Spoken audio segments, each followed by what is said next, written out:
This week, the Green Bay Packers made a significant move that could reshape their secondary, signing cornerback Marlon Jones to a one-year deal.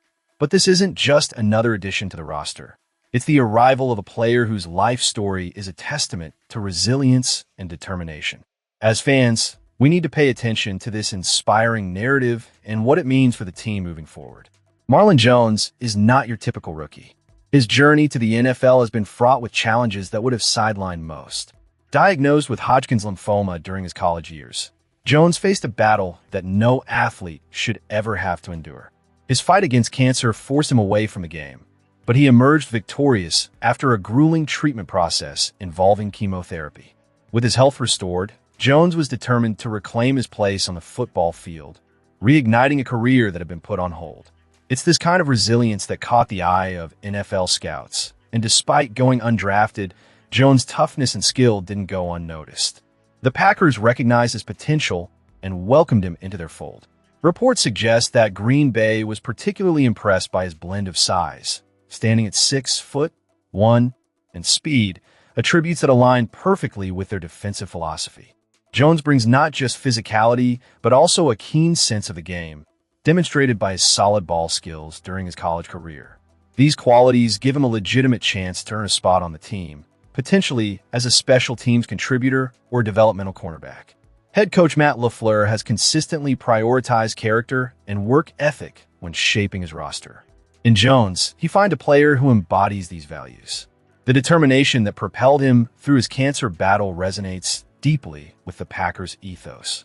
This is a team that values grit and tenacity, and Jones' story is a perfect fit for the culture they are building. The Packers' cornerback group is currently crowded, yet remains far from settled.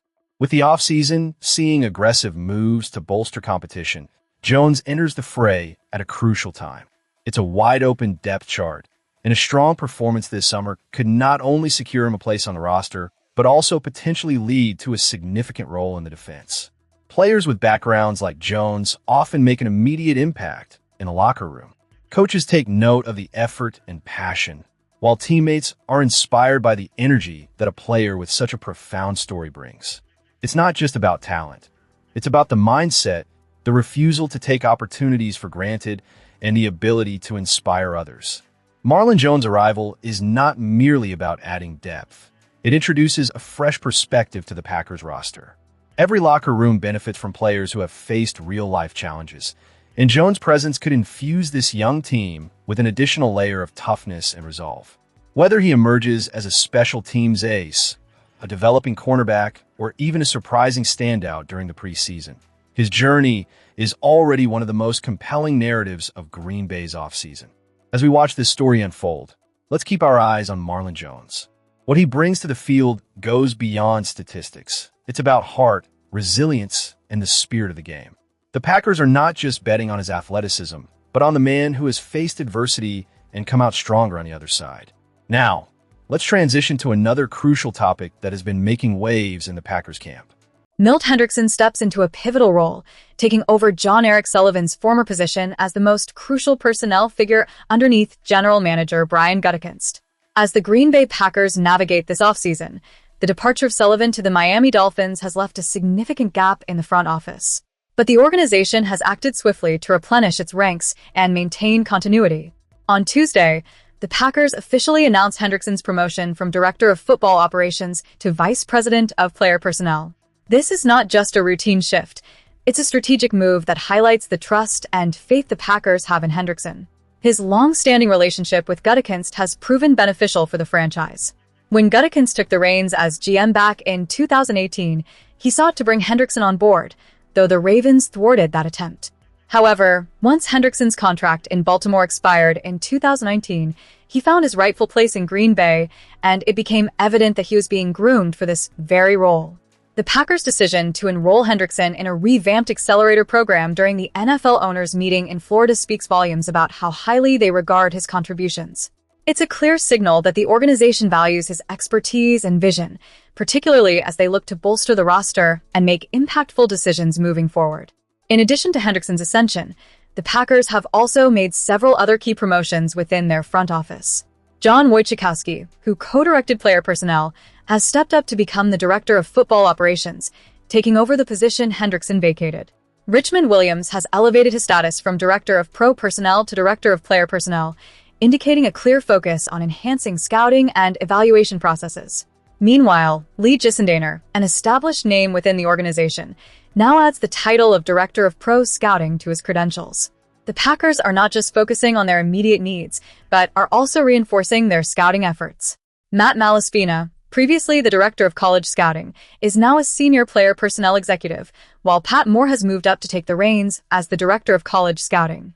The promotions also extend to Sam Seal, who is now a senior national scout, and Luke Benuska, who has advanced from college scout to national scout.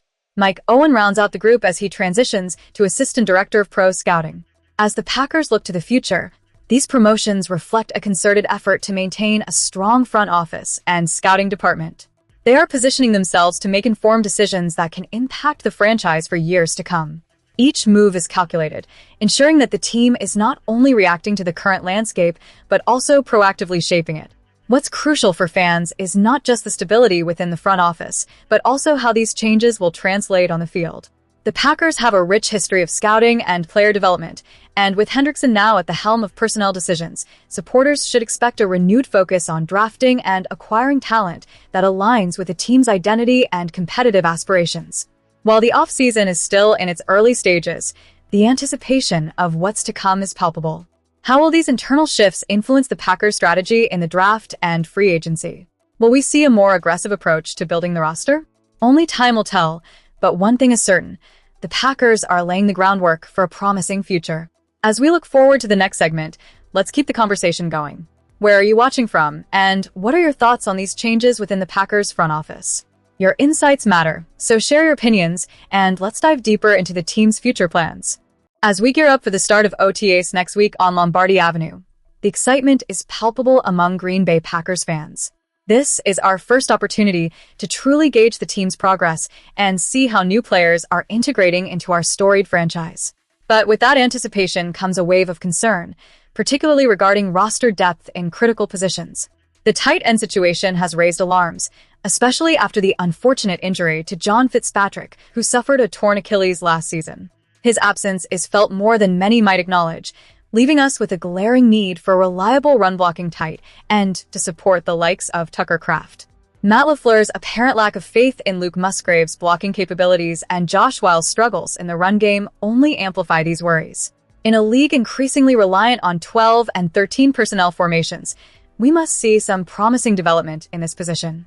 Players like Weil, Messiah Swinson, and RJ Maryland will be under the microscope as we hope for some positive news to emerge from these OTAs.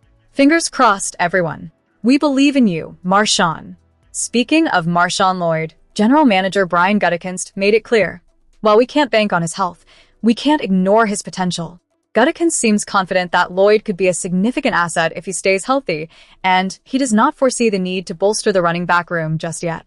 This raises questions about the depth chart and the roles of other running backs, particularly Chris Brooks. It's an intriguing situation, but let's not kid ourselves. The pressure is on Lloyd to prove he can remain on the field and deliver the explosive performances we know he is capable of. Then there's the cornerback situation. While I expect Keisean Nixon to claim the starting CB1 position, the opposite spot is still up for grabs. Will it be Carrington Valentine or Benjamin Estejust? The Packers have hesitated to show faith in Valentine in the past, so it will be interesting to see how this plays out during OTAs. This is a pivotal moment for Valentine to showcase his skills and earn the trust of the coaching staff. It's about time we see some decisive action in the secondary. Looking ahead, if I had to pick a rookie likely to make a significant impact by 2026, I'd put my money on McClellan. He was drafted to address a position of need, and without fierce competition in front of him, he has a prime opportunity to carve out his role. The question remains: will the coaching staff throw him into the fray at the nose position right away, or will they ease him in at the 3 to 4 defensive end spot? This is crucial, as we need to ensure we're maximizing his potential from the outset. As for the nickel position, Javon Bullard is poised to take on that role, but his late-season substitution for Nate Hobbs raises questions about how the Packers will manage personnel on passing downs. Will we see Nixon Oladapo, or maybe even Kamal Hadden rotating in? It's these tactical decisions that can significantly impact our defensive effectiveness, and I'm eager to see how the coaching staff approaches this. With the anticipation of OTAs on the horizon, there's so much to dissect and analyze about this roster. The depth concerns, particularly at tight end, the running back situation with Lloyd, the cornerback competition, and the nuances of our defensive strategy all demand our attention. As we prepare for this next chapter, I invite you to share where you're watching from and your thoughts on the upcoming season. Will the Packers address these concerns effectively? What are your predictions for players like McClellan and Bullard? Make sure to comment below, and let's get the conversation going. And if you haven't already, subscribe for all the latest updates on our beloved Green Bay Packers. Your passion fuels this community, and we're all in this together as we navigate another exciting season ahead.